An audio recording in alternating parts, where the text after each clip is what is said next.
बहनोई के प्यार ने पति को ही उतरवा दिया मौत के घाट। नमस्कार, मैं हूं शिवम मिश्रा और आप देख रहे हैं खबर ज्ञान तक। हर खबरों पर नजर, तो आइए नजर डालते हैं खास खबर पर। ब्रेकिंग न्यूज, बस्ती यूपी, सनसनीखेज वारदात का खुलासा। बहनोई के प्यार ने पति को ही उतरवा दिया मौत के घाट। रिश्तों को शर्मसार करने वाला मामला आया सामने, जहां 3 बच्चों की मां ने अपने ही पति को चचेरे जीजा के प्रेम में पड़कर हत्या करा दिया। प्रेमी कोई और नहीं, महिला का चचेरा बहनोई ही है। मामला उत्तर प्रदेश के बस्ती जिले का है, जहां आरोपी गुड़िया प्रेम में इस कदर दीवानी हो गई कि उसने किसी भी रिश्ते को रिश्ता नहीं समझा, यहां तक कि अपने तीनों बच्चों के बारे में भी एक बार भी नहीं सोचा और पति की हत्या करवा डाली। मृतक के चचेरे जीजा जगन्नाथ प्रसाद वर्मा ने अपने 2 साथियों के साथ मिलकर पहले तो मृतक को खूब शराब पिलाई, फिर उसे अयोध्या पुल से सरयू नदी में फेंक दिया, जहां मृतक विनोद की नशे में डूबने से मौत हो गई। मृतक का पोस्टमार्टम रिपोर्ट में भी मौत का कारण डूबने से ही बताया गया है।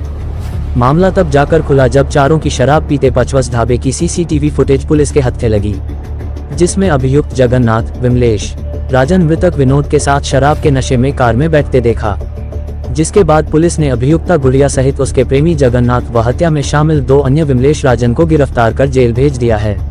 आरोपियों के पास से हत्या में प्रयोग की गई गाड़ी भी पुलिस ने बरामद की है एवं नगद 6,500 रुपये भी बरामद किए। हम आपको बताते चले, मृतक विनोद सोनी के पुत्र विनय सोनी ने अपने स्थानीय थाना वाल्टरगंज पर लिखित तहरीर दिया। 14 तारीख की शाम को 5 बजे उनके पिता विनोद सोनी घर से यह कहकर निकले थे कि कुछ सामान लेने बस्ती जा रहा हूं व जीजा जगन्नाथ से भी मिलना है। उसके बाद घर वापस नहीं आए। विनोद सोनी की मोटरसाइकिल कचहरी चौराहे पर मिली चौकी बहनोई जगन्नाथ कचहरी में काम करते थे। 18 तारीख को विनोद सोनी की लाश पानी में उतराती हुई सरयू नदी छावनी थाना क्षेत्र के सदरपुर गांव के पास में मिली थी।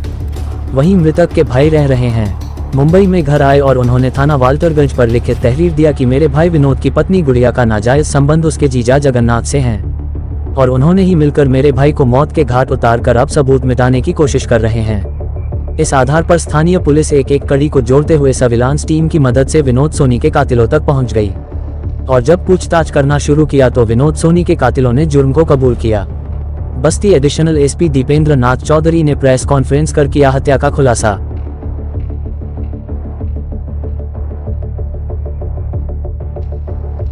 खुलासा हुआ है जिसमें वाटरगंज थाना क्षेत्र में हत्या हुई थी, जिसकी लाश को ठिकाने लगाने के लिए छावनी थाना क्षेत्र के सरयू नदी में फेंका गया था। सर, किस तरीके से इस घटना को अंजाम दिया था और क्या कुछ कारण रहा इस हत्या के पीछे? एक गणेशपुर चौकी क्षेत्र थाना वाल्टरगंज के रहने वाले विनोद सोनी, जो दिनांक 14/11 से अपने घर से कतिपय परिस्थितियों में लापता हो गए थे। अपने घर से ये अपने परिजनों से ये कह के गए थे कि मैं शहर जा रहा हूँ, कुछ सामान लेना है और मुझे जगन्नाथ से मिलना है।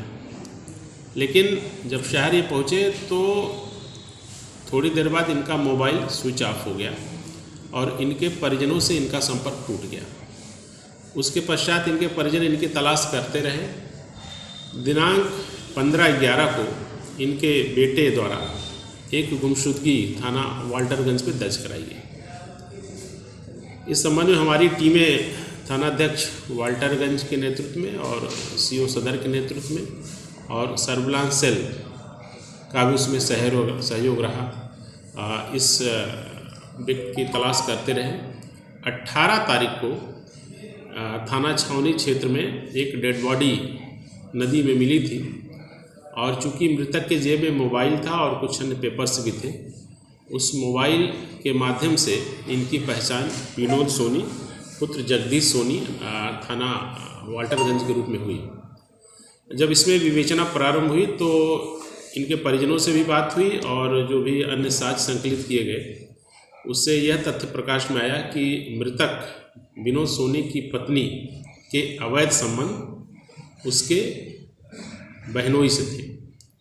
इसके एक चचेरी ननद थी, उसका हस्बैंड जगन्नाथ, जो कि न्यायालय में एडहॉक रूप में काम करता था, उसके इससे अवैध संबंध थे और गुड़िया जो इसमें अभियुक्ता है उसके चूँकि पति से इसी वजह से संबंध खराब हो गए थे और उसने अपने इस प्रेमी जगन्नाथ से ये बात कही थी कि हमारे पति को ठिकाने लगाओ और मैं तुम्हारे साथ रहना चाहती हूँ। इसके बाद इनके पति ने योजना बनाई और दिनांक 14 को उनको यहाँ बुलाया कचहरी में, उनकी गाड़ी यहीं खड़ी करवा दी। और चूँकि इनका एक मकान भी बन रहा था, उसमें 2 व्यक्ति विमलेश और राजन वहाँ पर मजदूर के रूप में काम कर रहे थे। इन्होंने उनको लालच दिया कि हम तुमको पैसे भी देंगे और तुमको हम जो है आवास अलॉट करवा देंगे। जो बॉम्बे में रहता था वो आया और उसने भी ये बात बताई कि इसके मृतक के पत्नी का संबंध इसके बहनोई से था। तो इस आधार पे एक नामजद FIR भी दर्ज हुई। और इसमें जब चूँकि CCTV फुटेज से भी हमको लीड मिल चुकी थी, तो उसमें सारे जब अभियुक्तों से गहराई से पूछताछ की गई तो जगन्नाथ ने ये बात बताई कि चूँकि मेरा प्रेम संबंध इस महिला से था और ये बार बार मुझ पर दबाव बनाती थी कि रास्ते से अपने पति को हटाने के लिए, उस योजना के तहत मैंने अपने 2 साथियों के साथ इस घटना को अंजाम दिया। और क्लच वायर इसलिए ख़रीदा था कि उसको गला घोट देंगे, लेकिन रास्ते में जाके इनको ये इस बात का ज्ञान था कि गला घोट के किसी को फेंकना और ज़िंदा फेंकने में क्या फ़र्क होता है। तो चूँकि पोस्टमार्टम रिपोर्ट में डेथ ड्यू टू ड्राउनिंग आई थी, डूबने से मृत्यु आई थी, तो इसलिए जो है हमें भी थोड़ा सा इसमें समस्या हुई। लेकिन फिर जब इससे पूछताछ हुई तो इन्होंने बताया कि क्लच वायर के माध्यम से इनको गले में उसको फंसा करके इन्होंने उसको ओवर पावर किया था, लेकिन पूरा गला घोटा नहीं था। और फिर जब अयोध्या पुल पर पहुँचे तो क्लच वायर के माध्यम से इसको इन्होंने बाहर खींचा और इन तीनों ने मिलकर के उसको नदी में धक्का दे करके गिरा दिया। और उसके बाद 2-3 दिन बाद डेड बॉडी हमको जब प्राप्त हुई तो उसका पोस्टमार्टम कराया और उसमें जब गहराई से सारी चीज़ों की पूछताछ हुई तो इसमें इस सनसनीखेज घटना का खुलासा हुआ। चूँकि ये घटना बहुत चैलेंजिंग थी थाना वाल्टरगंज के लिए और हम सब के लिए। इसमें पुलिस अधीक्षक महोदय ने इसमें जिन्होंने भी इसमें योगदान दिया है इस पूरे घटना के वर्कआउट करने में, उनका नाम भी मैं जरूर पढ़ना चाहूँगा। इसमें थानाध्यक्ष योगेश सिंह और SSI संतोष दुबे, कांस्टेबल संजय यादव, कांस्टेबल भगवान दयाल, कांस्टेबल अवधेश यादव, कांस्टेबल शिवम गिरी, महिला कांस्टेबल प्रियंका यादव और पूजा सिंह। और इसके साथ साथ हमारी जो सर्विलांस की टीम है उसका भी इसमें विशेष योगदान रहा है।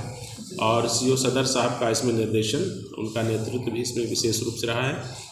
और इस पूरे खुलासे के लिए SP सर ने 25,000 रुपये का पुरस्कार इस पूरी टीम को दिया है उत्साहवर्धन के लिए। आपने अभी देखा कि सारा माल प्रस्तुत किया गया। इसमें मृतक का मोबाइल भी बरामद हुआ है और मृतक की जेब से 11,000 रुपये भी मिले थे। इसके अलावा मृतक ने जो कुछ पैसे अभियुक्तों को जो उस घटना में शामिल उनको दिए तो वो भी पैसे बरामद हुए और वो क्लच वायर भी इसमें बरामद है, जिसके माध्यम से इन्होंने उसका गला घोटने की योजना बनाई। सर, आरोपी महिला के बच्चे भी हैं? उसके 3 बच्चे हैं। महिला के 3 सर, डे फर्स्ट से ही आरोपी अपने बहनोई के ऊपर हत्या का इल्जाम लगा रही थी, तो इस हत्या के खुलासा में इतना टाइम क्यों लग गया? उसमें एक्चुअली मुझे थोड़ा सा FIR नहीं मिल पा रही थी और उसमें जब तक हम इस बात की